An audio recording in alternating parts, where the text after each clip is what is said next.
भारत के हिस्से में आने वाले हिमालयी क्षेत्र में बर्फीली चोटियों के बीच स्थित रूपकुंड झील में एक अरसे से इंसानी हड्डियां बिखरी हैं।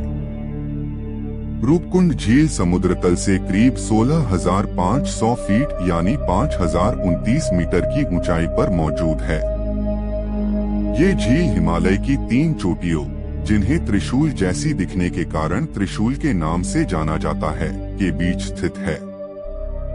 त्रिशूल को भारत की सबसे ऊंची पर्वत चोटियों में गिना जाता है, जो कि उत्तराखंड के कुमाऊं क्षेत्र में स्थित है। रूपकुंड झील को कंकालों की झील कहा जाता है। यहाँ इंसानी हड्डियां जहां-तहां बर्फ में दबी हुई हैं। साल 1942 में एक ब्रिटिश फॉरेस्ट रेंजर ने गश्त के दौरान इस झील की खोज की थी। तकरीबन आधी सदी से मानव विज्ञानी और वैज्ञानिक इन कंकालों का अध्ययन कर रहे हैं। वहीं बड़ी संख्या में पर्यटक यहां आते हैं और ये झील उनकी जिज्ञासा का कारण बनी हुई है। साल के ज्यादातर वक्त तक इस झील का पानी जमा रहता है, लेकिन मौसम के हिसाब से यह झील आकार में घटती बढ़ती रहती है। जब झील पर जमी बर्फ पिघल जाती है, तब ये इंसानी कंकाल दिखाई देने लगते हैं। कई बार तो इन हड्डियों के साथ पूरे इंसानी अंग भी होते हैं, जैसे कि शरीर को अच्छी तरह से संरक्षित किया गया हो। अब तक यहाँ 600 से 800 लोगों के कंकाल पाए गए हैं। पर्यटन को बढ़ावा देने के लिए उत्तराखंड की सरकार इसे रहस्यमयी झील के तौर पर बताती है। गुजरी आधी सदी से ज्यादा वर्षों से वैज्ञानिकों ने इस झील में पड़े कंकालों का अध्ययन किया है और कई अनसुलझी पहेलियों को सुलझाने की कोशिश की है। उनके सामने कई सवाल थे। मसलन, ये कंकाल किन लोगों के हैं? इन लोगों की मौत कैसे हुई? ये लोग कहां से यहां आए थे?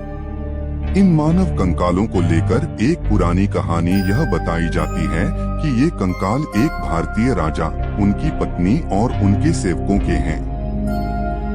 870 साल पहले ये सभी लोग एक बर्फीले तूफान का शिकार हो गए थे और यहीं दफन हो गए थे।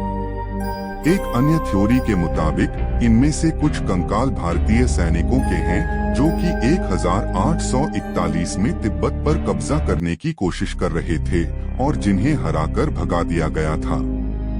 इनमें से 70 से ज्यादा सैनिकों को हिमालय की पहाड़ियों से होते हुए वापस लौटना पड़ा और रास्ते में उनकी मौत हो गई। एक अन्य कहानी के अनुसार माना जाता है कि यह एक कब्रगाह हो सकती है, जहां किसी महामारी के शिकार लोगों को दफनाया गया होगा। इस इलाके के गांवों में एक प्रचलित लोकगीत गाया जाता है। इसमें बताया जाता है कि कैसे यहाँ पूजी जाने वाली नंदा देवी ने एक लोहे जैसा सख्त तूफान खड़ा किया, जिसके कारण झील पार करने वालों की मौत हो गई और वे यहीं झील में समा गए। भारत का दूसरी सबसे ऊंची चोटी नंदा देवी है, जिसका नाम इन्हीं देवी के नाम पर रखा गया है। कंकालों को लेकर किए गए शुरुआती अध्ययनों से पता चला है कि यहाँ मरने वाले अधिकतर लोगों की ऊंचाई सामान्य से अधिक थी। इनमें से ज्यादातर मध्यम आयु वर्ग के थे, जिनकी उम्र 35 से 40 साल के बीच रही होगी। इनमें उम्रदराज महिलाओं के भी कंकाल हैं, लेकिन बच्चों का कोई भी कंकाल नहीं है। इन सभी का स्वास्थ्य अच्छा रहा होगा। साथ ही आमतौर पर ये माना जाता है कि ये कंकाल एक ही समूह के लोगों के हैं, जो कि 9वीं सदी के दौरान किसी अचानक आई किसी आपदा के दौरान मारे गए थे। 5 साल तक चले एक हालिया अध्ययन में कहा गया है कि ये सभी कयास शायद सच नहीं हैं। इस अध्ययन में भारत समेत जर्मनी और अमेरिका के 16 संस्थानों के 28 सहलेखक शामिल रहे हैं। वैज्ञानिकों ने जेनेटिक रूप से और कार्बन डेटिंग के आधार पर झील में मिले 38 इंसानी अवशेषों का अध्ययन किया। इनमें 15 महिलाओं के अवशेष शामिल हैं। इनमें से कुछ 1200 साल पहले के हैं। अध्ययनकर्ताओं ने पाया है कि मरे हुए लोग जेनेटिक रूप से अलग अलग हैं और उनकी मौतों के बीच में 1000 साल तक का अंतर है। अध्ययन की मुख्य लेखिका इडेओइन हार्ने हार्वर्ड यूनिवर्सिटी में पीएचडी की छात्र हैं। वे कहती हैं, इससे वे थ्योरी खारिज हो गईं, जिनमें कहा गया था कि किसी एक तूफान या आपदा में ये सभी मौतें हुई हैं। वे कहती हैं, अभी भी यह साफ नहीं है कि रूपकुंड झील में आखिर क्या हुआ था, लेकिन हम यह बात जरूर कह सकते हैं कि ये सभी मौतें किसी एक घटना में नहीं हुई हैं। इससे भी ज्यादा दिलचस्प यह है कि जेनेटिक स्टडी से पता चला है कि ये लोग अलग अलग मूल के थे।